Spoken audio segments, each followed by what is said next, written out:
ఈరోజు ఈ ఆత్మ విజ్ఞానం గురించి ఆమూలాగ్రంగా మనం తెలుసుకుందాం. ఆమూలాగ్రం అంటే మూలం నుంచి అగ్రము వరకు అని అర్థం. అంటే from the beginning to the end, మొదలు నుంచి తుది వరకు ఈ యొక్క ఆత్మ జ్ఞానం గురించి ఈరోజు మనం తెలుసుకుందాం. ఇప్పుడు మనం తెలుసుకుపోయే విషయం, దీన్ని మనం ఏమంటున్నామంటే ఆత్మ విజ్ఞానం అంటున్నాం. విజ్ఞానం అంటే సైన్స్, విశేషమైన జ్ఞానం విజ్ఞానం. జ్ఞానం వేరే, విజ్ఞానం వేరే. జ్ఞానం విజ్ఞానం యొక్క సూక్ష్మ రూపం అయితే విజ్ఞానం జ్ఞానం యొక్క విశ్వరూపం. ఆత్మ యొక్క సూక్ష్మ రూపాన్ని, సూక్ష్మ జ్ఞానాన్ని జ్ఞానం అంటాం. ఆత్మ యొక్క విశేష పరిస్థితులను విజ్ఞానం అంటాం. ముఖ్యంగా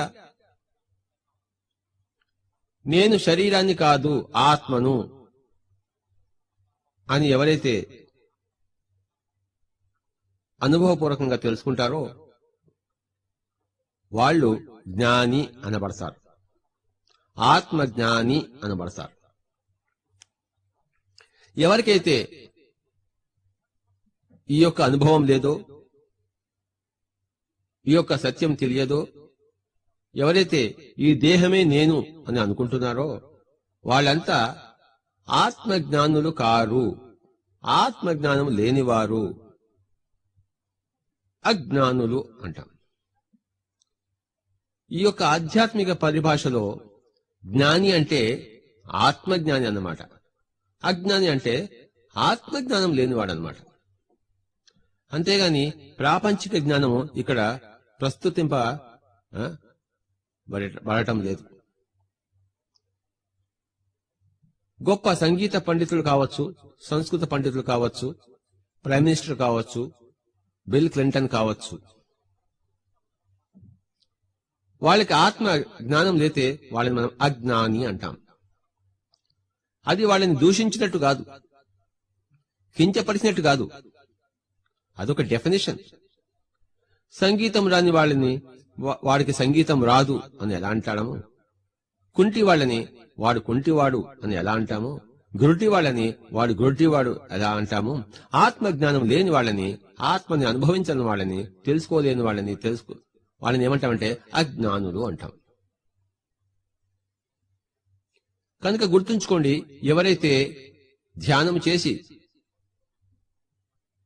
ఈ స్థూల శరీరంలోంచి సూక్ష్మ శరీరం బయటకు తీసుకొచ్చి అది తానుగా మొట్టమొదటిసారి అనుభవిస్తాడో, తెలుసుకుంటాడో, గ్రహిస్తాడో అక్కడ ఆత్మజ్ఞానం అంకురించింది అన్నమాట.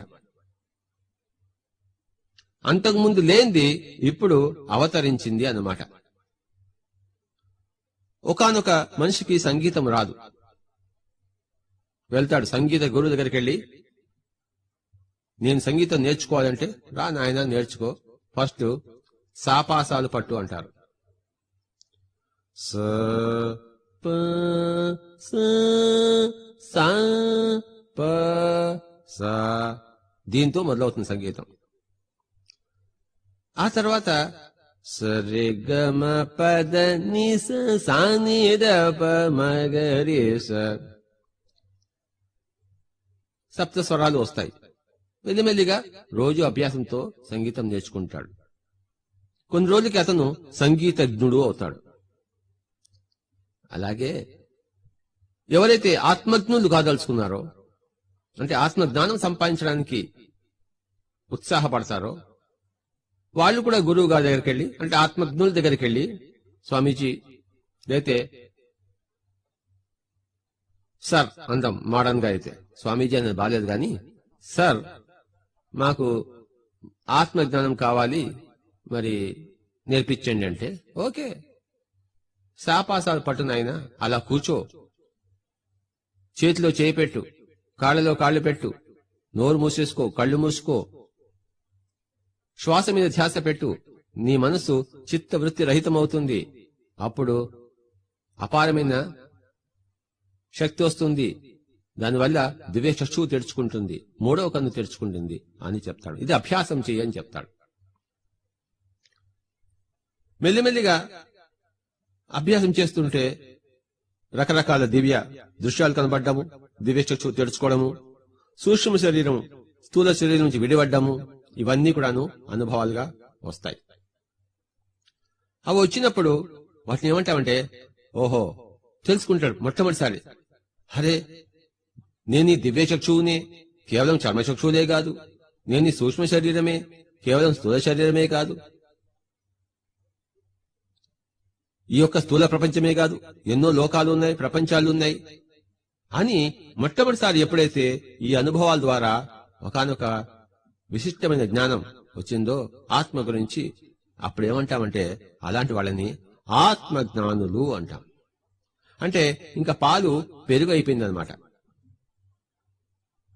పాలకి ఒక చిన్న పెరుగు తోడు వేస్తే ఎలాగైతే పాలన్నీ పెరుగైపోయావో, ఒకానొక శిష్యుడికి ఒక గురువు మాట, ఒక గురువు యొక్క సూచిక, ఒక గురువు యొక్క ఆనాపానసతి విధానం తోడు ఉండడం ద్వారా ఈ పాలన్నీ పెరుగైపోయాయి. అంటే తాను కూడా జ్ఞాని అయిపోయాడు.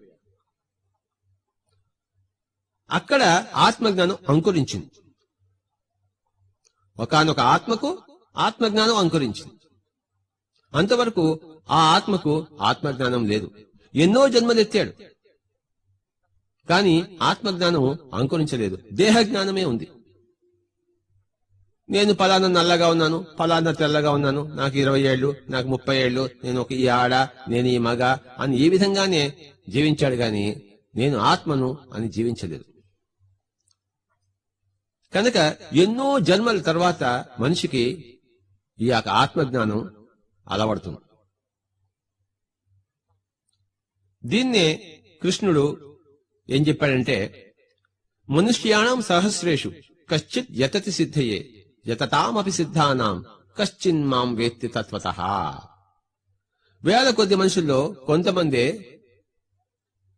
సత్యం కోసం, సిద్ధత్వం కోసం ప్రయత్నిస్తారు. అలాంటి వేల కొద్ది మందిలో కొంతమంది చేరుకుంటారు, సత్యాన్ని చేరుకుంటారు, నేను అనే పదార్థాన్ని యథార్థంగా తెలుసుకుంటారు అని చక్కగా ప్రవచించాడు. ఆత్మ విజ్ఞానం అంటే ఏంటో తెలుసుకోవడానికి ముందు ఆత్మ జ్ఞానం అంటే ఏమిటో తెలుసుకుందాం. ఆత్మజ్ఞానం ఎందులో సిద్ధమవుతుంది? ధ్యానంలో సిద్ధమవుతుంది.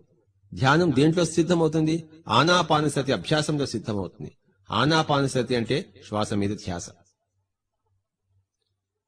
ఆత్మజ్ఞాని అయిన తర్వాత కొన్ని రోజులకి ఏమవుతుందంటే, ఈ అనుభవాల్లో ప్రతి చుట్టులోనూ పుట్టలోనూ ఎవరిని వారే చూసుకుంటారు.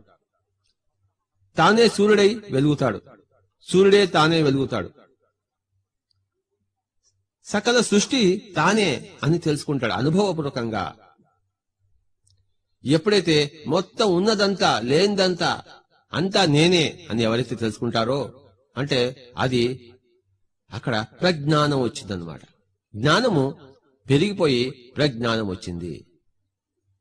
అక్కడ ఏమంటాడంటే అహం బ్రహ్మాస్మి అంటాడు, అయమాత్మా బ్రహ్మ అంటాడు. ఆ బ్రహ్మ అనే పదం అక్కడ వస్తుంది. అంతవరకు బ్రహ్మ అనే పదం రాదు, ఆత్మ అనే పదార్థం వస్తుంది. ఫస్ట్ అయం ఆత్మ అని తెలుసుకుంటాడు. అది ఆత్మజ్ఞానం యొక్క అంకుర.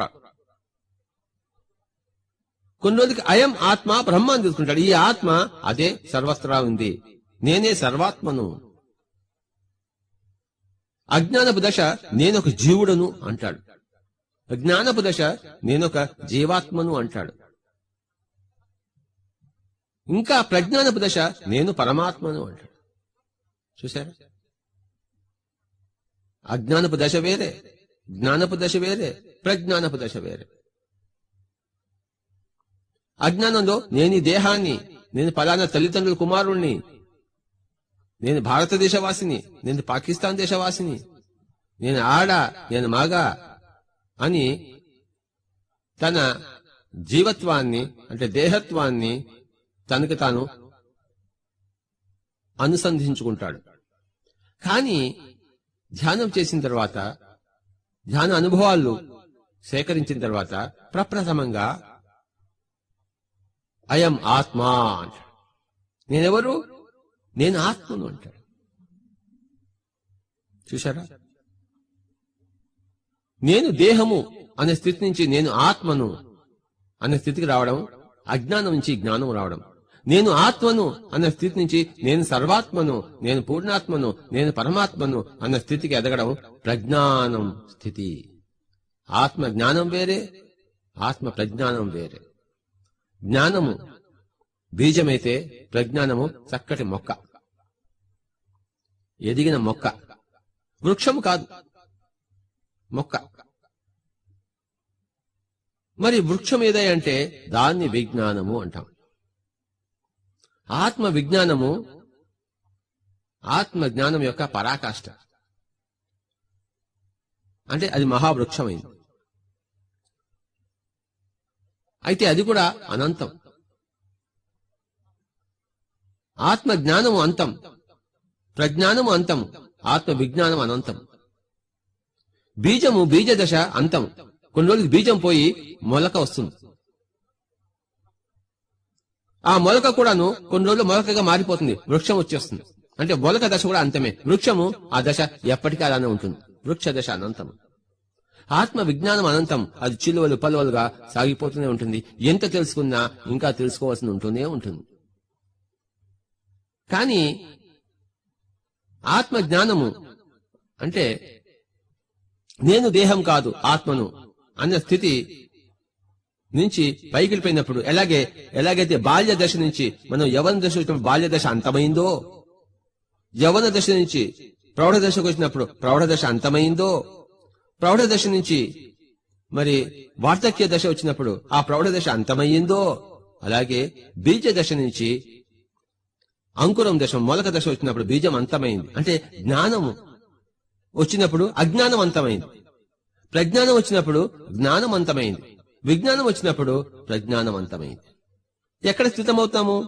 విజ్ఞానంలో స్థితమవుతాం. అందులో కూడాను విజ్ఞాని, మహావిజ్ఞాని, పరమ విజ్ఞాని అలా చెప్పుకుంటూ పోవచ్చు. కానీ ఈ జ్ఞానము, ప్రజ్ఞానము, విజ్ఞానము అన్న పదాలకు మౌలికమైన తేడాలు ఉన్నాయి అని చెప్పడం కోసమే ఇవన్నీ చెప్పవలసి వచ్చింది. ఎందుకంటే మనం ఈరోజు ఆత్మ విజ్ఞానం గురించి తెలుసుకోదలిచాం.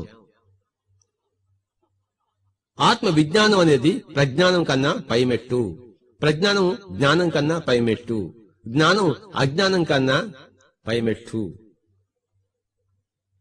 అజ్ఞానం విపరీత జ్ఞానం కన్నా పైమెట్టు అని తెలుసుకుంటాం అన్నమాట. దేవుడు లేడు అని ఖచ్చితంగా వాదించేవాడు కుజ్ఞాని, అజ్ఞాని కాదు, కుజ్ఞాని, వితండవాది. అజ్ఞాని ఏమంటాడు? నాకు అవన్నీ తెలివైన విషయాలు, నేను ఏదో నా జీవితం గడుపుతున్నాను, నాకు ఆ జ్ఞానం లేదు అంటాడు. లేదు, అసలు చనిపోయిన తర్వాత జీవితమే లేదు, అసలు దేవుడే లేడు, వెంకటేశ్వర స్వామి అసలు లేనే లేడు, ఇదంతా ఉత్తుత్తువి. వీళ్ళంతా కుజ్ఞానులు, అంటే విపరీత జ్ఞానం ఉన్నవారు, అంటే జ్ఞానానికి విరుద్ధ దశలో పోతున్నవారు. అక్కడి నుంచి ఫస్ట్ అజ్ఞాన దశలో వస్తాడు. అంటే నాకు అది తెలియదు అంటాడు. ఈ నాకు తెలియదు అన్నవాళ్ళు తెలుసుకోదలుచుకున్నప్పుడు గురువుల దగ్గరికి వెళ్లి ధ్యానం నేర్చుకుంటారు. ధ్యానంలో సూక్ష్మ శరీరం బయటకు వచ్చినప్పుడు, చర్మచక్షువు మనోచక్షువు మూత వేయబడి దివ్య చక్షువు తెలుసుకున్నప్పుడు, ఆ యొక్క దివ్యమైన అనుభవాలు వచ్చినప్పుడు, ఆత్మానుభవాలు వచ్చినప్పుడు ఆత్మజ్ఞానం అంకురిస్తుంది. మెల్లిమెల్లిగా మనం ఎన్నో లోకాలు కాలాలు చూసినప్పుడు, ముఖ్యంగా ప్రతి కాలంలోనూ ప్రతి దేశ కాల పరిస్థితులను తనను తాను చూసుకున్నప్పుడు అది ప్రజ్ఞానంగా మారుతుంది. అప్పుడు తానే అన్ని చోట్ల ఉన్నాడు అని తెలుసుకుంటాడు. శివప్రసాద్ నేనే, మరి కంచి రఘురాం నేనే, మరి మిట్టా శ్రీనివాసులు నేనే, ప్రతాప్ రెడ్డి నేనే, బిల్ క్లింటన్ నేనే, వాజ్పేయి నేనే, మరి ముషర్రఫ్ నేనే అని అందరూ తనని తానే తెలుసుకుంటాడు. అది ప్రజ్ఞానం. నేను దేహాన్ని కాదు ఆత్మను అని తెలుసుకోవడం జ్ఞానం. నేను ఆత్మను కాదు సర్వాత్మను అని తెలుసుకోవడం ప్రజ్ఞానం. ఆ తర్వాత విజ్ఞానం అంకురిస్తుంది. ఇప్పుడు ఏంటంటే ఇంకా రకరకాల దశలన్నిటినీ రీసెర్చ్ చేయాలి. తన గత జన్మలని చూసుకుంటాడు, ఏ జన్మలో ఏ తప్పులు చేశాడు చూసుకుంటాడు, ఏ ఒప్పులు చేశాడు చూసుకుంటాడు. ఇదంతా విజ్ఞానం కింద వస్తుంది. నేను చనిపోయిన తర్వాత ఏ లోకాలకు వెళ్తాను ఆ లోకానికి చూసుకుంటాడు. ఆ కృష్ణుడు ఏ లోకంలో ఉన్నాడు ఆ లోకానికి వెళ్తాడు. ఆ లోకానికి ఈ లోకానికి ఉన్న తేడా ఏమిటి, అనేక లోకాల్లో లోక విశిష్టతలు ఏమిటి, ప్రత్యేకతలు ఏమిటి, ఇవన్నీ స్టడీ చేసేవాడే విజ్ఞాని, రీసెర్చ్ సైంటిస్ట్. ఆత్మ విజ్ఞాని అంటే ఆత్మ యొక్క పరిస్థితుల మీద పరిశోధన చేసేవాడు, రీసెర్చ్ చేసేవాడు. ఎంతో రీసెర్చ్ చేస్తే విజ్ఞానం వస్తుంది. నేర్చుకుంటే వచ్చేది జ్ఞానము, రీసెర్చ్ చేస్తే వచ్చేది విజ్ఞానం. తన దగ్గర నుంచి తాను నేర్చుకుంటే జ్ఞానం వస్తుంది, మరి ఇతరుల మాస్టర్ల దగ్గర నుంచి నేర్చుకుంటే విజ్ఞానం వస్తుంది. ఒక సైంటిస్ట్ ఎప్పుడు లైబ్రరీలో కూర్చుని అందరి పుస్తకాలు చదువుతూనే ఉంటాడు. ప్రపంచంలో తానొక్కడే కాదుగా సైంటిస్టు, తన లాంటి వాడు ఎంతమందో. నాకు ఇలా వచ్చింది ఎక్స్పెరిమెంట్, పక్కవాడికి ఏమొచ్చింది, పక్కవాడికి ఏమొచ్చింది, అమెరికాలో ఎలా వచ్చింది, న్యూజిలాండ్లో ఎలా వచ్చింది, అంతకుముందు న్యూటన్కి ఎలా వచ్చింది, అంతకుముందు ఐన్స్టీన్కి ఎలా వచ్చింది, అంతా చదువుతూ ఉంటాడు. అంటే తాను మాస్టర్ అయిన తర్వాత మిగతా మాస్టర్ల యొక్క పరిశోధనల్ని అధ్యయనం చేసేవాడు, వాళ్ళ దగ్గర నుంచి నేర్చుకునేవాడు, వాడు మాస్టర్ ఆఫ్ మాస్టర్స్ అవుతాడు, ఆత్మ విజ్ఞాని అవుతాడు, స్పిరిచువల్ సైంటిస్ట్ అవుతాడు. జీసస్ ఒకానొక స్పిరిచువల్ సైంటిస్ట్, ప్రొఫెసర్ ఆఫ్ ఆత్మ విజ్ఞాన. క్రైస్ట్ ఒకానొక స్పిరిచువల్ సైంటిస్ట్, ప్రొఫెసర్ ఆఫ్ ఆత్మ విజ్ఞాన. అలాగే గౌతమ బుద్ధుడు మహావీరుడు. మనం అందరం కూడాను ఆ స్థాయికి ఎదగాలి. అంటే మహా ఆత్మ విజ్ఞానులం కావాలి. జ్ఞానంతో సరిపెట్టుకున్నవాడు జ్ఞానమూర్ఖుడు, ప్రజ్ఞానంతో సరిపెట్టుకున్నవాడు ప్రజ్ఞానమూర్ఖుడు. కానీ విజ్ఞానం వచ్చిన తర్వాత సరిపెట్టుకోవడం అనేది ఉండనే ఉండదు. అది ఎప్పుడు అనంత వాహినిగా సాగుతూనే ఉంటుంది. నేను మొట్టమొదటిసారిగా ఈ ఆత్మ విజ్ఞానంలో ప్రవేశించడం Lopsang Rampa you for ever అనే పుస్తకం చదవడంతో. అది తెలుగులో ఇప్పుడు అనువదింపబడింది పిరమిడ్ స్పిరిచువల్ సొసైటీ మాస్టర్ ద్వారా. నాకు ఆత్మజ్ఞానం ఎప్పుడు అంకురించింది?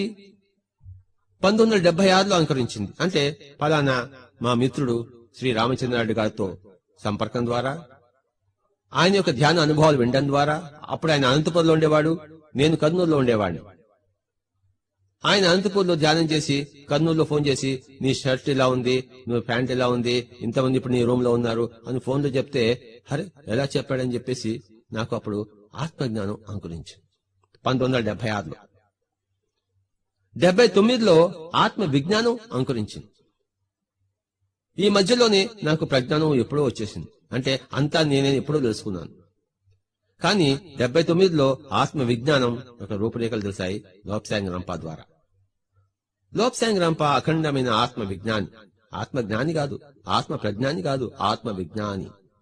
అంటే ఆత్మ బీజం కాదు, ఆత్మ మొలక కాదు, ఆత్మ వృక్షం.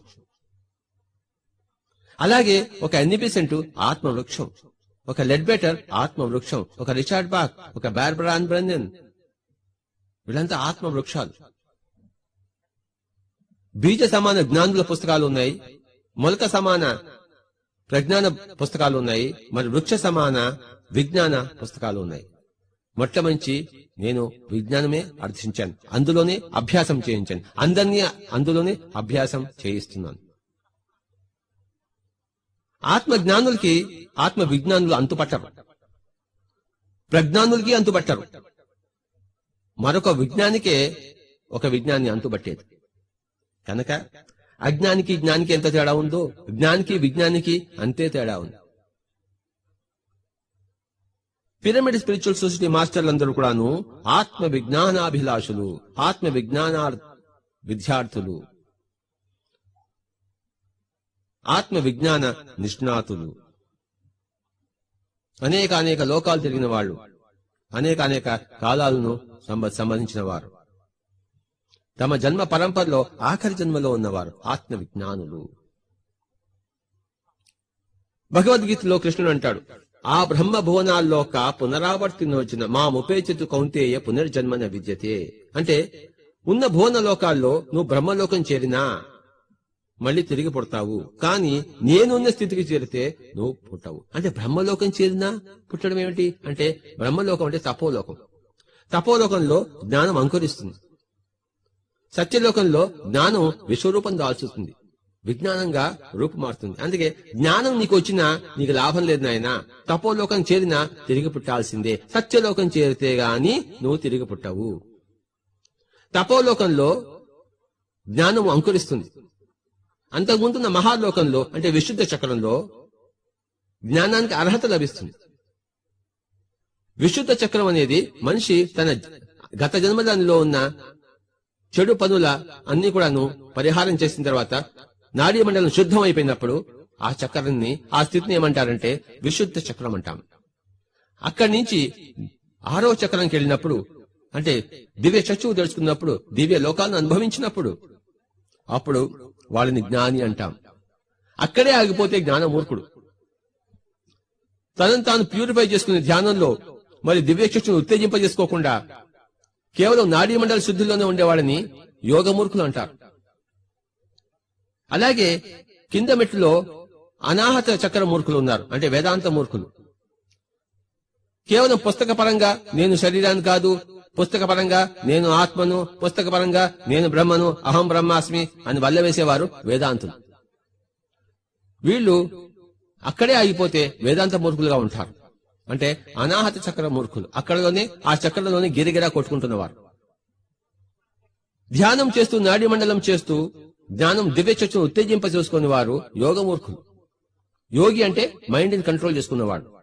అంటే అతను మైండ్ ని స్విచ్ ఆఫ్ చేసుకోవాలి, కానీ దివ్య చక్షును స్విచ్ ఆన్ చేసుకోలేదు.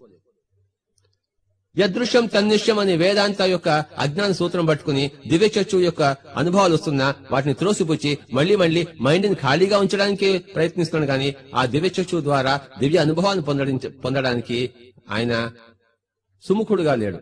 అలాంటి వాళ్ళని ఏమంటామంటే యోగ మూర్ఖులు అంటాం. దివ్య చక్షు ద్వారా కొంత తెలుసుకుని ఇంకా అక్కడే ఆగిపోయిన వాళ్ళని జ్ఞానమూర్ఖులు అంటాం. ఎందుకంటే దివ్య చక్షువే జ్ఞాన చక్షువు. 6వ చక్రంలో ఉన్నప్పుడే జ్ఞాన చక్షువు స్థితి అది. 5వ చక్రం విశుద్ధ స్థితి. శుద్ధమయ్యాడు కానీ జ్ఞానం లేదు, ఎందుకంటే యోగం ఉంది కానీ జ్ఞానంగా మారలేదు. అనాహత చక్రంలో ఆహతం అంటే చప్పుడు, అనాహతం అంటే ఎక్కడైతే చప్పుడు లేదో. వేదాంతుల్లో పండితుడుకున్న చప్పుళ్లు లేవు, ఆయన సైలెంట్ గా అయిపోతాడు, అది అనాహత చక్రం. అక్కడే ఉండి కానీ ధ్యానం చేయకపోతే అంటే యోగిగా ఎదగకపోతే వాడిని వేదాంత మూర్ఖులు అంటాం. మన భారతదేశంలో ఎంతైనా వేదాంత మూర్ఖులు ఉన్నారు. వాళ్ళు ఉపనిషత్తు, ఆ ఉపనిషత్తు, ఈ భగవద్గీత చెప్పుకుంటూనే ఉంటారు, కానీ ఒక్కళ్ళు కూడా కూర్చుని మైండ్ కంట్రోల్ చేయడానికి కూర్చోడు వాడు. భారతదేశంలో ఇలాంటి ఆచార్యులే జ్ఞాన యజ్ఞాలు చేస్తున్నారు. పిరమిడ్ స్పిరిచువల్ సొసైటీ మాస్టర్లు తద్విరుద్ధులు. ఒక్క నిమిషమే అనాహత చక్రంలో ఉంటారు, వెంటనే విశుద్ధ చక్రంలో మారిపోతారు. విశుద్ధ చక్రంలో ప్యూరిఫై చేసుకున్న తర్వాత నాడీ మండలాన్ని, అనేక జన్మల కర్మల సముచ్చయాన్ని పరిశుద్ధం చేసుకున్న తర్వాత, నాశనం చేసిన తర్వాత దివ్య చక్షు తెలుసుకుని మళ్ళీ వెంటనే విశుద్ధ చక్రం నుంచి ఆజ్ఞా చక్రానికి వచ్చేస్తారు. అంటే అక్కడ తమ దివ్య చక్షు ద్వారా అనేక లోకాలు విహరిస్తూ, అనేక లోకాలు చూస్తూ, సూక్ష్మ శరీర యానాలు చేస్తూ తనకొచ్చిన జ్ఞానం దాని మీదే ఆధారపడకుండా లోప్ సంగరం పదగించి, లెడ్ బెట్ట దగ్గరించి, మిగతా సీనియర్ మాస్టర్ దగ్గరించి వాళ్ళ అనుభవాలన్నీ వింటూ, అన్ని పుస్తకాలను చదువుతూ, ధ్యానంలో కూడా వచ్చిన మాస్టర్లతో, అంటే ధ్యానంలో బుద్ధుడు కనపడ్డా అనుకోండి, ఆ బుద్ధుడు దర్శనమిస్తే చాలు అని చెప్పేసి ఊరుకునేవాడు జ్ఞాన మూర్ఖుడు. ధ్యానంలో బుద్ధుడు కనపడిన తర్వాత ఇంకా వారి వెంటపడి ఆ బుద్ధుడిని ఉపయోగించుకుని తన జన్మదాన్ని చూసుకుని విజ్ఞానం సంపాదించేవాడు ఆత్మ విజ్ఞాని. అంటే ధ్యానంలో మాస్టర్లను ఉపయోగించుకోవడం, లేదా బయట ఉన్న మాస్టర్లను ఉపయోగించుకోవడం, లేదా గ్రంథ రూపంలో ఉన్న ఇతర మాస్టర్లను ఉపయోగించడం, ఇదంతా విజ్ఞానానికి దారి.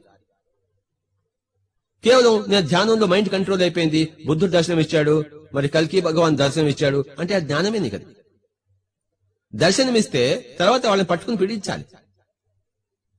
చాలా తపస్సు చేసి శివుడు ప్రత్యక్షమయ్యాడు, ఏమి కావాలని కోరాలంటే నా ఏదో 3 వరాలు కోరుకున్నాడు, అంతటితో అయిపోయింది కాదు. అది జ్ఞానమూర్ఖుడు, రావణాసుడు లాగా, హిరణ్యాక్షుడు లాగా. నాకు అది కావాలి, ఇది కావాలి, ఇది కావాలి, కానీ అయిపోయింది, తపస్సు అయిపోయింది. ఏది కావాలి నీకు? విజ్ఞానం కావాలి. కనుక జ్ఞాని విజ్ఞానాన్ని కోరుకోవాలి, యోగి జ్ఞానాన్ని కోరుకోవాలి, వేదాంతి యోగాన్ని కోరుకోవాలి, పండితుడు వేదాంతాన్ని కోరుకోవాలి. పండితుడు మణిపూరక చక్రానికి చెందినవాడు. రామాయణ మహాభారతాలు చక్కగా వర్ణిస్తాడు, చెప్తాడు, లెక్చర్ ఇస్తాడు. ఇంట్లో కూడా రామాయణ మహాభారతాలే ఉంటాయి. వీడు పండిత మూర్ఖుడు. అంటే అసలు పాండిత్యం వేదాంతంగా మారలేదు. మణిపూరక చక్రంలో అక్కడే స్థితమైతే ఆ చక్రంలో చిక్కుకుని పోతే మణిపూరక చక్ర మూర్ఖుడు. కానీ కొన్ని రోజులు మటుకు ఆ చక్రం నుండి ఆ తర్వాత పైకి పోతే, పైకి పోవడం ఉత్సాహిస్తే అప్పుడు పైకి వెళ్తాడు. నేను 3వ క్లాసులోనే 10 జన్మలు ఉండాలంటే 3వ క్లాసులో మూర్ఖుడు. కానీ 2వ క్లాస్ నుంచి 3వ క్లాసు పోతూ 3వ క్లాసు 4వ క్లాసు ఆ క్రమంలో ఉండేవాడిని ఎవడు మూర్ఖుడు అనరు. కనుక మణిచక్రపులో ఉన్న వాళ్ళందరూ కూడాను మణిపూరక చక్ర మూర్ఖులు కాదు. సహజంగా ఆ చక్రంలో ఉన్నవాడు, ఆ స్థితిలో ఉన్నవాళ్ళు, ఆ గుణంలో ఉన్నవారు, ఆ పరిణామ క్రమంలో ఉన్నవారు దాటుకుని పోతూ ఉన్నవారు. కానీ అక్కడ దాటుకుని పోతుండడం వేరే, అక్కడే చిక్కుకుపోవడం వేరే. ఎవరైతే అక్కడ చిక్కుకుపోతారో అలాంటి వాళ్ళని చక్ర వ్యూహంలో పద్మ వ్యూహంలో, అంటే ఆ పద్మ వ్యూహంలో చిక్కుకునే అభిమన్యుడు లాంటి వాడు అన్నమాట. అంటే ఎన్నో జన్మలు ఆ పండితం చెప్తూనే ఉన్నాడు కానీ వేదాంతానికి ఎగరలేదు. వేదాంత మూర్ఖులు వేదాంతం చెప్తూనే జీవితం అంతా చెప్తూనే ఉంటారు కానీ యోగానికి ఎగరలేదు. యోగ మూర్ఖులు ఆ ఎప్పుడు ఇంతసేపు ముక్కు మూసుకుని కూర్చుంటారే గాని దివ్య దృష్టిని ఉత్తేజింపజేయరు. వాళ్ళు యోగ మూర్ఖులు. విశుద్ధ చక్రంలో ఆ చక్రంలో చిక్కుకుపోయిన వారు. అలాగే నాస్తికులు మూలాధార చక్రం వాళ్ళు, ఆస్తికులు స్వాధిష్టాన చక్రం వాళ్ళు, పండితులు మణిపూరక చక్రం వాళ్ళు, వేదాంతులు అనాథ చక్రం వాళ్ళు, యోగులు విశుద్ధ చక్రం వాళ్ళు, జ్ఞానులు ఆజ్ఞా చక్రం వాళ్ళు. సహస్రారము చక్రము కాదు. 7 స్థితులు ఉన్నాయి, షట్ చక్రాలు ఉన్నాయి. సహస్రారం చక్రం అనబడదు. ఎందుకంటే మళ్ళీ అక్కడ చేరిన తర్వాత తిరిగి రాము. ఎక్కడ చేరినా తిరిగి మళ్ళీ జన్మం ఎత్తుతామో దాని పేరు చక్రం. ఏ చక్రంలో మనం పరిభ్రమిస్తుంటామో, నిరంతరంగా చిక్కుకుపోతామో అది చక్రం అనబడుతుంది. కనుక ఉన్నవి 6 చక్రాలు, 7వది సహస్రం చక్రం అనబడుతుంది. అంటే ఎందుకంటే విజ్ఞానం వచ్చిన తర్వాత అక్కడ ఎవడు చిక్కుకుని పోడు. విజ్ఞానం అనంతంగా సాగిపోతూనే ఉంటుంది, క్రమబద్ధంగా సాగిపోతూనే ఉంటుంది. చిక్కుకుపోవడం అనేది ఆజ్ఞా చక్రంలో సంభవం, మరి విశుద్ధ చక్రం మిగతా అన్ని చక్రాల్లో సంభవం. ఈ యొక్క క్రమాన్ని తెలుసుకోవడాన్నే ఆత్మ విజ్ఞానము అంటాము. గుర్తుంచుకోండి.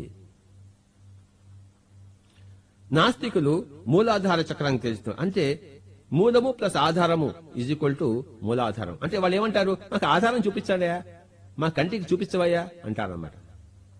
కనుకనే సత్యసాయిబాబా లాంటి వాళ్ళు చూపించినప్పుడు వాళ్ళందరూ నాస్తికుల్ని ఆస్తికులుగా మారుస్తూ ఉంటారు. చూపించి వారి మహిమలు చూపించి నాస్తిక ప్రపంచాన్ని ఆస్తికంగా మారుస్తుంటారు. మరి ఈ మూలాధార చక్ర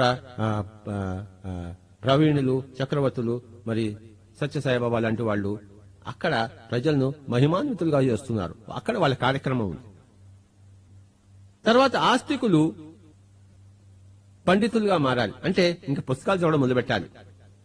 ఫస్ట్ తమ మూల గ్రంథాలను చదవాలి, తర్వాత ఇతరుల మూల గ్రంథాలను చదవాలి. అలాగా పాండిత్యం సంపాదించుకుంటూ మరి వేదాంతం తెలుసుకుంటూ, అంటే ఆత్మజ్ఞానం యొక్క రూపం తెలుసుకుంటూ, ఆ తర్వాత మనస్సుని నిశ్చలం చేసుకుంటూ, ధ్యానం చేస్తూ, దివ్యచక్షుని తెలుసుకుంటూ, దివ్యచక్షుని ఉపయోగించుకుని మరి రీసెర్చ్ చేస్తూ, ఆత్మలో విహరిస్తూ, ఆత్మలో రీసెర్చ్ చేస్తుంటే ఆత్మ విజ్ఞానిగా మొదలవుతారు. అది అనంతమైన యాత్ర, సుఖమైన యాత్ర, అది అంతిమ యాత్ర. ఆత్మ విజ్ఞానిగా విహరించడమే సృష్టిలో అది అంతిమ యాత్ర. మూలాధార చక్రంలో విహరించే యాత్ర అది అంతముయున్న యాత్ర. ఇలాగే మూలాధార చక్రంలో చనిపోయిన వాళ్ళు, అంటే నాస్తికంగా చనిపోయిన వాళ్ళు మళ్లీ పుట్టాల్సిందే. కేవలం ఆస్తికంగా ఉన్నవారు మళ్లీ పుట్టాల్సిందే. ఆస్తికంలో కూడా ఆస్తిక మూర్ఖులు ఉన్నారు. అంటే మేం చెప్పిందే కరెక్ట్, తిరుపతి వెంకన్నే కరెక్ట్, మక్కాలోనే పుట్టాలి, మక్కాలోనే చావాలి, జీసస్ ఒక్కడే మరి దేవుని కుమారుడు. వీళ్ళంతా ఆస్తిక మూర్ఖులు.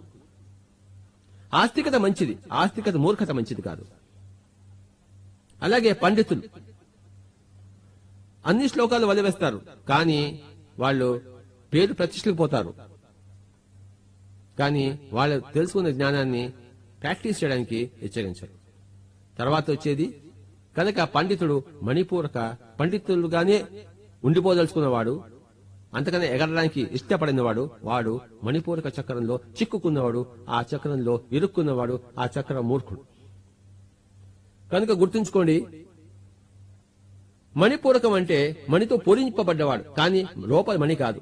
పండితుడు పైన ఊపర్ షేర్వాని అందరు పరేషాని, పైన చక్కగా మాట్లాడతాడు, లోపల నాకేం తెలియదురా అంటాడు, లోపల ఖాళీగా ఉంటాడు. అంటే మణి పూరకం, మణితో పూరింపబడ్డాడు, లోపల మణి కాలేదు. అలాగే స్వాధిష్టాన చక్రం అంటే స్వ అధిష్టానం, నేను అనేది అధిష్ఠించుంటుంది. ఈ సామాన్య ఆస్తికుల్లో అంటే ఈ వైష్ణవుడు ఏమంటాడు, మాదే వైష్ణవుడు గొప్ప అంటాడు. శైవ మతం శివుడే గొప్ప, ఇదంతా పిచ్చిది, మూర్ఖత. అక్కడ నేను అనేది అధిష్ఠించడం మూలాన ఆ స్వాధిష్టాన చక్రంలో ఉన్న వాళ్ళు కావడం మూలాన వాళ్ళు అలా చెప్తుంటారు. కనుక ఆ పేర్లలోనే అన్ని ఇమిడి ఉంది. మూలాధారం, ఆధారం చూపించవయా అంటాడు. స్వాధిష్టానం, నేను చెప్పిందే నువ్వు వినయ్యా అంటాడు. మణిపూరకం, చక్కగా జిగేదంటూ మాటలు ఉంటాయి, రూపాలు డొల్లగా ఉంటుంది. అలాగే అనాహత చక్రం అంటే, ఆహతం అంటే చప్పుడు, ఆ చప్పుడు లేకుండా అనాహతం. వేదాంతి ఏమంటాడంటే గమనుండి అంతా దైవమే అని గమనుండిపోతాడు. అంటే థియరిటికల్ నాలెడ్జ్ ఉంటుంది వేదాంతికి, ప్రాక్టికల్ నాలెడ్జ్ లేదు. ప్రాక్టికల్ నాలెడ్జ్ కోసం అంటే నేను కూడా సూక్ష్మ శరీరం, వేదాంతంలో సూక్ష్మ శరీరము, కారణ శరీరం, మహాకారణం ఇవన్నీ కూడా బట్టి పడతాడు, కానీ అవి ఏమిటో తెలియదు, చూడలేదు. అలా చూడడానికి ఇష్టపడిన వాడు వేదాంత మూర్ఖుడు. అవన్నీ ఉన్నాయని తెలుసుకుని ఇంకా మెట్లు నేను ఇంకా వాటిని చూడాలి, అనుభవించాలి అని పైకి పోతున్న వాడు యోగిగా మారతాడు. అప్పుడు ధ్యానం చేసిన వాడే వేదాంత ధ్యానం చేయడు, తనకు అవసరం లేదనుకుంటాడు. అవసరం లేదనుకున్నవాడు మూర్ఖుడు. వాడు ఎప్పుడు వేదాంత ఆ చక్రంలోనే తిరుగుతున్నాడు, అక్కడే ఎన్ని జన్మలైనా ఎత్తుతాడు. వేదాంతం వచ్చింది కనుక ఈ జన్మ ఆఖరి అయిపోయింది అనుకుంటాడు. కాదు, యోగి కావాలి, తాను స్వానుభవంగా చూడాలి. పుస్తక జ్ఞానం పనికిరాదు, అనుభవిక జ్ఞానమే పనికొచ్చేది. దాన్నే జ్ఞానం అంటాం. పుస్తక జ్ఞానం ద్వారా నేను ఆత్మను తెలుసుకున్నవాడు వాడు ఒకనొక స్వీట్ యొక్క వాసన చూసినవాడు, కానీ స్వీట్ తినలేదు వాడు. ఫస్ట్ వాసన చూస్తాం, తర్వాత నోట్లో పెట్టుకుంటాం. యోగం అంటే ఆ స్వీట్ ని నోట్లో పెట్టుకోవడము, అప్పుడే ఆకలి తీరుతుంది.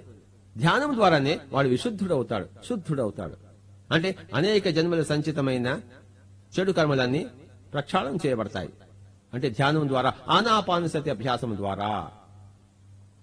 యోగి అయిన వాడికి అచిరకాలంలోనే దివ్యచక్షు ఉదయిస్తుంది.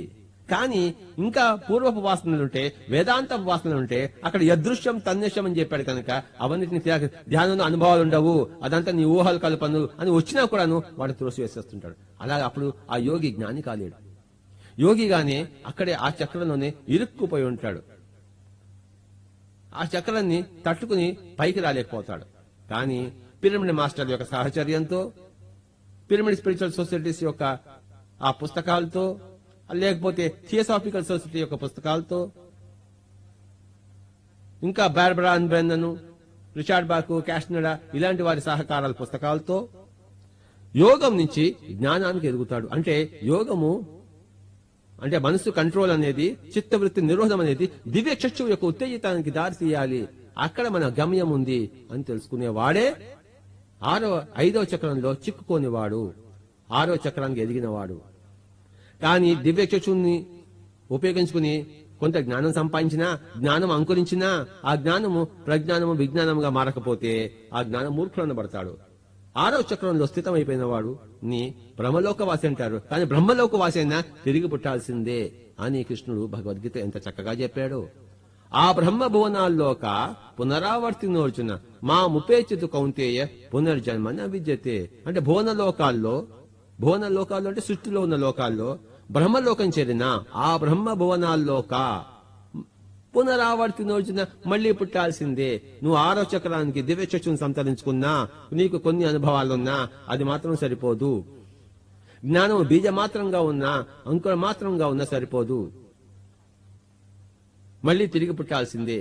ఎప్పుడైతే నీ భూలోకంలోనే నువ్వు ఆత్మ విజ్ఞానిగా విలసిల్లుతావో, నీ యొక్క ఆత్మజ్ఞానం మహావృక్ష సదృశమైందో, అప్పుడే మహావృక్షం అయిన తర్వాతే నీకు ఇక్కడ ట్రాన్స్ఫర్ చేయబడతావు పర్మనెంట్ గా. నువ్వు ఇంకా భూలోకంలో నేర్చుకునేది ఏమీ లేదు. అంటే ఆత్మ విజ్ఞానిగా మారాలి. అంటే 6వ చక్రం నుంచి 7వ స్థితికి సహస్రార స్థితి. అంటే సహస్ర దళ కమల స్థితి. అంటే ఆజ్ఞాచక్రంలో 2 దళాలు ఉంటాయి, సహస్రారంలో 1000, అంటే 5 ఎక్కువైపోవాలి నీ జ్ఞానం, అప్పుడే అది విజ్ఞానం అనబడదు. ఏ జ్ఞానం అయితే 6వ చక్రంలో దివ్యచక్షు ద్వారా మొట్టమొదటి అంకురించిందో దానికి 500 రెట్లు పెరగాలి, అప్పుడు విజ్ఞాని అనిపించుకుంటాడు. కనుకనే 2 పెటల్స్ ఉంటాయి ఆజ్ఞాచక్రంలో, 1000 పెటల్స్ 1000 రేకులు ఉంటాయి మరి సహస్రార స్థితిలో. సహస్రారం చక్రం అనబడదు. చక్రం అంటే మళ్ళీ మళ్ళీ పునరపి జననం పునరపి మరణం అనే జనన మరణ చక్రం అన్నమాట. చక్రం అంటే నాస్తికుడుగా చచ్చినా మళ్లీ పుట్టాల్సిందే, ఆస్తికుడుగా చచ్చినా మళ్లీ పుట్టాల్సిందే, పండితుడుగా చచ్చినా మళ్లీ పుట్టాల్సిందే, వేదాంతిగా చచ్చినా మళ్లీ పుట్టాల్సిందే, యోగిగా చచ్చినా మళ్లీ పుట్టాల్సిందే, జ్ఞానిగా చచ్చినా మళ్లీ పుట్టాల్సిందే, విజ్ఞానిగా చేస్తే మళ్లీ పుట్టక్కర్లేదు. మాముపేత్యతు కౌంతేయ పునర్జన్మ న విద్యతే. నేనున్న స్థితికి నువ్వు చేరుకుంటే మళ్లీ నీకు పునర్జన్మ లేదు. ఎంత చక్కగా చెప్పాడో. కృష్ణుడు చెప్పింది భగవద్గీతలో ఎవరికీ అర్థం కాలేదు, ఈ వేదాంతులకు అర్థం కాదు. వేదాంతులు అనుకుంటారు మేము అర్థం చేసుకున్నామని చెప్పేసి, అది అర్థమే కాదు. విపరీత అర్థంతో ప్రజల్ని మరి తప్పు పట్టిస్తున్నారు, దాని యొక్క కర్మఫలం కూడా అనుభవిస్తారు. దివ్యచక్షు ఉన్నవాడే, వాల్మీకి లాంటి వాడే, వ్యాసుడు లాంటి వాళ్లే, వీర బ్రహ్మస్వామి లాంటి వాళ్లే ఆ దివ్యచక్షును ఉపయోగించుకునే ఆ లెవెల్లో ఉన్న వాళ్లే భగవద్గీతను అర్థం చేసుకోగలరు. అన్యదా శరణం నాస్తి. కనుక ఇది ఆత్మ విజ్ఞానం యొక్క స్కోప్. ఈ భూ ప్రపంచంలో ఇప్పుడు ఎంతో మంది 190 మంది మూలాధార చక్రంలోనే ఉన్నవాళ్ళు. వాళ్ళు చేసే పనులు వాళ్ళకి సహజం. అలాగే కొంతమంది చాలా మంది ఆస్తిక ప్రపంచంలో ఉన్నవాళ్ళు, వాళ్ళు చేసే పనులు వాళ్ళకి సహజం, వాళ్ళకి ఇరుక్కోకుండా ఉంటే. అలాగే చాలా మంది పండిత ప్రపంచంలో ఉన్నారు, కొంతమంది వేదాంత ప్రపంచంలో, చాలా కొద్ది మంది యోగ ప్రపంచంలో ఉన్నారు, ఇంకా కొంతమంది జ్ఞాన ప్రపంచంలో ఉన్నారు. వేళ్ల మీద లెక్క పెట్టవచ్చు విజ్ఞానులను. అలాంటి విజ్ఞానులనే గురించి నన్ను చేరుకున్నవారు, సత్యాన్ని తత్వతః తెలుసుకున్న వాళ్ళు అని కృష్ణుడు చెప్పాడు. ఇందాక చెప్పినట్లు మనుష్యాణం సహస్రేషు, వేల కొద్ది మనుషుల్లో కశ్చిత్ యతతి సిద్ధయే. సిద్ధత్వం అంటే 6వ చక్రమే, బుద్ధత్వం అంటే 7వ స్థితి. సిద్ధత్వం కోసమే చాలా కొద్ది మంది ప్రయత్నిస్తారు, ఇంకా బుద్ధత్వం ఇంకెక్కడ మాట. పిరమిడ్ స్పిరిచువల్ సొసైటీ వారు ఆత్మ విజ్ఞానాన్ని అంటే స్పిరిచువల్ సైన్స్ ను అందరికీ అందిస్తున్నవారు. ఎవరయ్యా ఆచార్యుడు అంటే యహ యాచినోతి ఆచరతి ఆచారయతి చహ సహ ఆచార్య అని సూక్తి.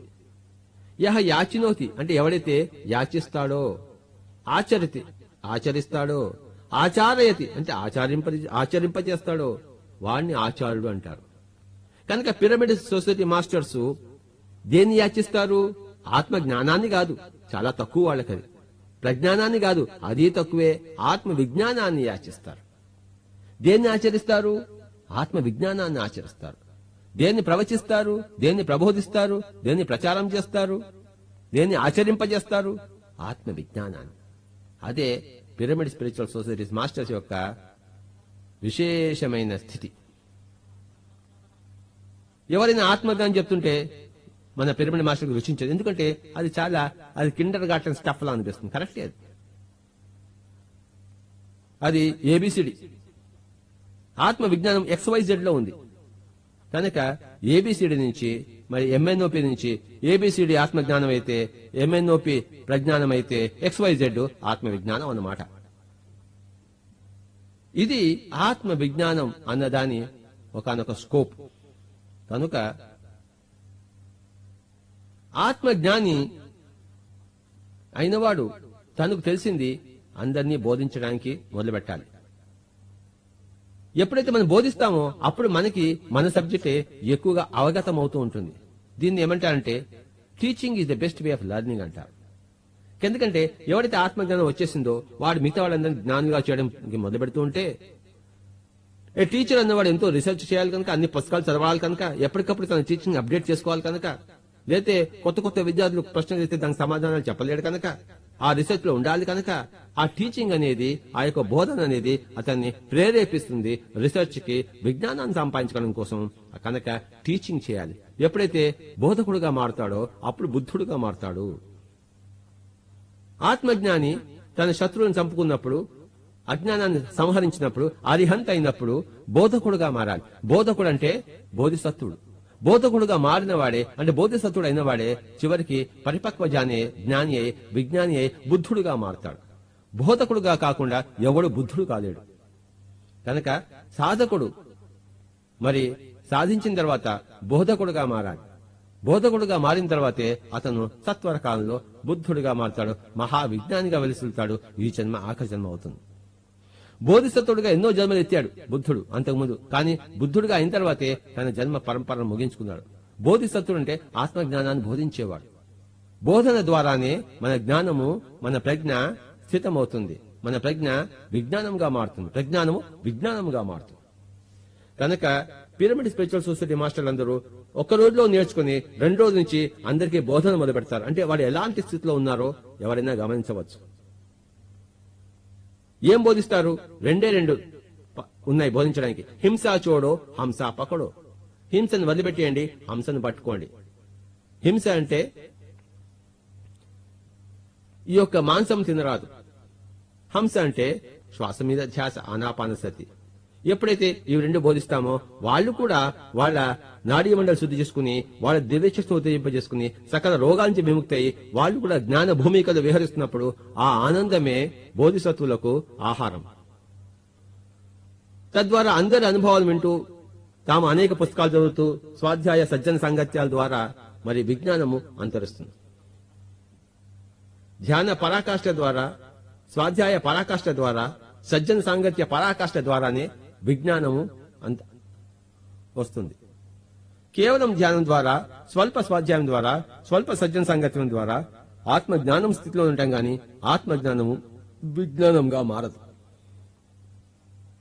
ఈ రోజు మనం ఈ ఆత్మ విజ్ఞానం గురించి ఎంతో విపులంగా తెలుసుకున్నాం. ఇది తెలుసుకుంటున్న కొద్దీ ఇంకా ఎంతో ఎంతో తెలుసుకోవాలని తెలుస్తూనే ఉంటుంది. కనుక మనం దానికి అడ్డుపడం. అది అలా నిరంతరంగా ప్రవాహంగా సాగిపోతూనే ఉంటుంది. ఉదాహరణకు రమణ మహర్షిని తీసుకుందాం. ఆయన ఆత్మజ్ఞాని, ఆత్మజ్ఞానాన్ని బోధించాడు. ఆయన ఆత్మ విజ్ఞాని కాదు, ఆత్మ విజ్ఞానాన్ని బోధించలేడు. కనుక ఆత్మజ్ఞానం కోసము రమణ మహర్షి దగ్గర పోవచ్చు, ఆత్మ విజ్ఞానం కోసము రమణ మహర్షి దగ్గరికి పోలేము. అక్కడి నుంచి వేరే చోట్లకి వెళ్ళాలి. ఎలాగే తిరుపతి పట్టణమే, కానీ మద్రాసు ఇంకా పెద్ద పట్టణం. మద్రాసు నగరమే, కానీ వాషింగ్టన్, న్యూయార్క్, షికాగో ఇంకా పెద్ద నగరాలు. అలాగే ఆధ్యాత్మికుల్లో కూడా, యోగుల్లో కూడా, మాస్టర్లో కూడాను తాటిని తన్నేవాడి తల తన్నేవాడు కూడా ఉంటాడు. కనుక ఎప్పుడెప్పుడు మనం పై మాస్టర్ ద్వారా పై జ్ఞానాన్ని సంతరించుకుంటూ పోవాలి. రమణ మహర్షి ఆత్మజ్ఞానం సంపాదించడం కోసం విచారణ అనే మార్గాన్ని ఇచ్చాడే గాని యోగం అనే మార్గాన్ని ఇవ్వలేకపోయాడు. విచారణ అనేది వేదాంతానికి దారితీస్తుంది. అంటే వేదాంత పరంగా ఆత్మజ్ఞానాన్ని ఇస్తుందే గాని అనుభవపూర్వకంగా ఆత్మజ్ఞానాన్ని ఇవ్వద్దు. కనుక రమణ మహర్షి గారి దగ్గర ఎవరు నేర్చుకోలేకపోయారు. ఒక వీరబ్రహ్మేశ్వర స్వామి దగ్గర తీసుకోండి. ఆయన మహాయోగి, అందరికీ ధ్యానం నేర్పించాడు. అతను మహా దివ్యశక్తి కలిగిన వాడు. కనుక వేదాంత పరంగా మాస్టరు రమణ మహర్షి అయితే, యోగ పరంగా మాస్టరు వీరబ్రహ్మేశ్వర స్వామి గారు తీసుకుందాం. అలాగే రకరకాలుగా తీసుకోవాలి మనం. పిరమిడ్ స్పిరిచువల్ సొసైటీ మాస్టర్లు వారందరూ కూడా అనేక జన్మల్లో అరిహంతులై, బోధిసత్తులై విలసిల్లిన వారే. అక్కడ ఇంకా బుద్ధుళ్ళు కాలేకపోయారు కనుక, అక్కడ కాలేదు కనుక ఈ జన్మలో అందరూ బుద్ధులుగా అవతరించారు. పిరమిడ్ స్పిరిచువల్ సొసైటీస్ మూవ్మెంట్ బుద్ధుళ్లమయము, అంటే ఆత్మ విజ్ఞానులమయము. పిరమిడ్ స్పిరిచువల్ సొసైటీ మాస్టర్లందరూ కూడాను తమ చివరి జన్మలో ఉన్నవారు, అంటే చివరి జ్ఞాన భూమికలో ఉన్నవారు. చివరి జ్ఞాన భూమికే విజ్ఞానము, ఆత్మ విజ్ఞానము. నేను మద్రాస్ అడియారు వెళ్ళాను. అక్కడ 7 రోజులు ఒకసారి ఉన్నాను. 15 సంవత్సరాల కిందట. అద్భుతమైన ఎనిమిసెంట్ లెడ్బెటర్ బ్లవెట్స్ పుస్తకాలు, అఖండమైన ఆత్మ విజ్ఞానము కోకొల్లలుగా ఉంది. పుస్తకాల మీద పుస్తకాలు పుంఖానుగా థియోసాఫికల్ సొసైటీలో ఉన్నాయి. కానీ ధ్యానం చేసేవాళ్ళు చాలా అరుదు. పుస్తకాలు చదువుకుని పుస్తకాలు బట్టి పడుతున్నారు కానీ అక్కడ మెడిటేషన్ చేయటం లేదు, ఎవరు ధ్యానము చేయటం లేదు, స్వయంగా దివ్యచక్షుని ఉత్తేజింపజేసుకోవటం లేదు. కనుక వారం రోజులు ఉండి నేను తిరిగి రావడం జరిగిపోయింది. అక్కడ ఇంకా నాకు చూడడానికి ఏమీ లేదు. ఆ పుస్తకాలను ఇంట్లో చదవగలను. అక్కడ ధ్యానులుంటే కలవడానికి వెళ్ళాను, కానీ నాకు ఎవరు తారసపడలేదు. అక్కడ ఎవరు లేరని చెప్పను, కానీ చాలా చాలా రేర్. కనుకనే ఈ పిరమిడ్ స్పిరిచువల్ సొసైటీ మూవ్మెంట్ నేను స్థాపించడం జరిగింది. ఒకవేళ కనుక థియోసాఫికల్ సొసైటీ మహా అద్భుతమైన యోగుల మయం అయితే నేను కూడా అక్కడ ఒక యోగిగా ఉండే ఒక మెంబర్గా ఉండేవాడిని, కానీ ఇక్కడ వచ్చి మరి వేరే స్పిరిచువల్ సొసైటీ స్థాపించవలసిన అవసరం నాకు ఉండేది కాదు. ఎందుకంటే మన ఈ వేదాంత గ్రంథాల్లో అంటే ఉపనిషత్తులలో ఆత్మ జ్ఞానం ఉంది, ఆత్మ విజ్ఞానం లేదు. థియోసాఫికల్ సొసైటీ పుస్తకాల్లో ఆ ఆత్మ విజ్ఞానం ఉంది, కానీ యోగులు లేరు.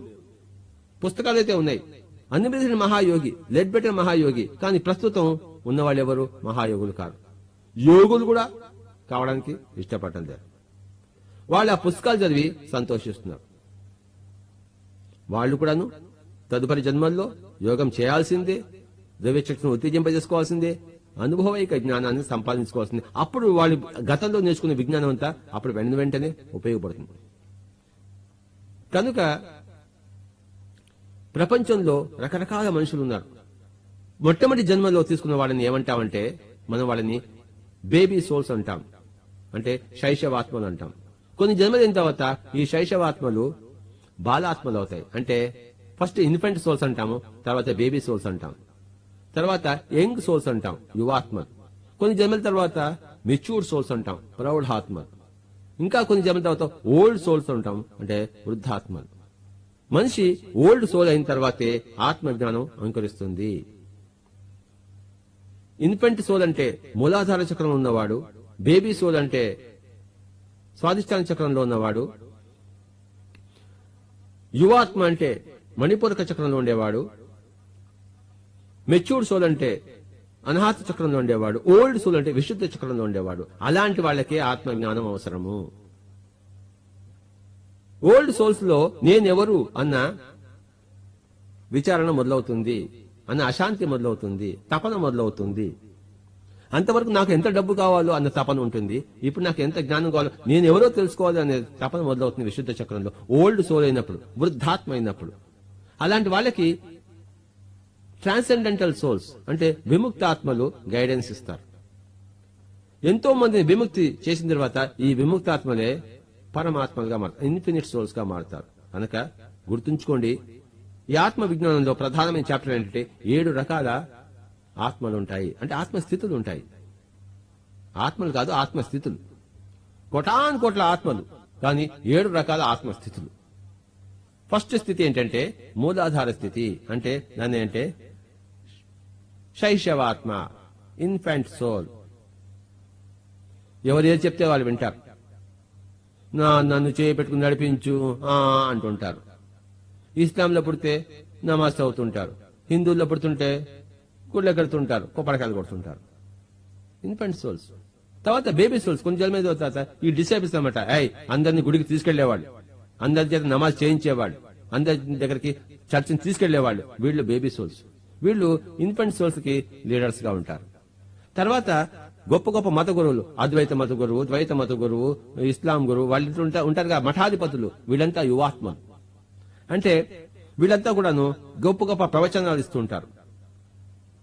ఒక మతాన్ని ఇంకో మతం మీద ప్రేరేపిస్తుంటారు. వాళ్ళ మతం చిన్నది, నా మతం గొప్పది, కనుక వాళ్ళ మతం ఉండడానికి వీల్లేదు, వాళ్ళందరినీ చంపేద్దాం, వాళ్ళందరినీ తిరస్కరిద్దాం, మసీదులు కూలగొడదాం, మందిరాలు కూలగొడదాం అని చెప్పి ఈ నాయకులు ఉన్నారే, ఈ వినాయకులు, వీళ్ళంతా మణిపూరక చక్రానికి చెందిన వాళ్ళు, యువాత్మలు. అంటే యంగ్ సోల్స్. ఇవన్నీ చేసి ఎన్నో జన్మలు, ఇవన్నీ తప్పు, సంగీతం నేర్చుకుందాం, ఫుట్బాల్ ఆడుకుందాం, క్రికెట్ ఆడుకుందాం, సుఖంగా జీవిద్దాం, శాంతి కావాలి, అహింసగా జీవిద్దాం అందరే మెచ్యూర్డ్ సోల్స్, అంటే ప్రౌఢాత్మ.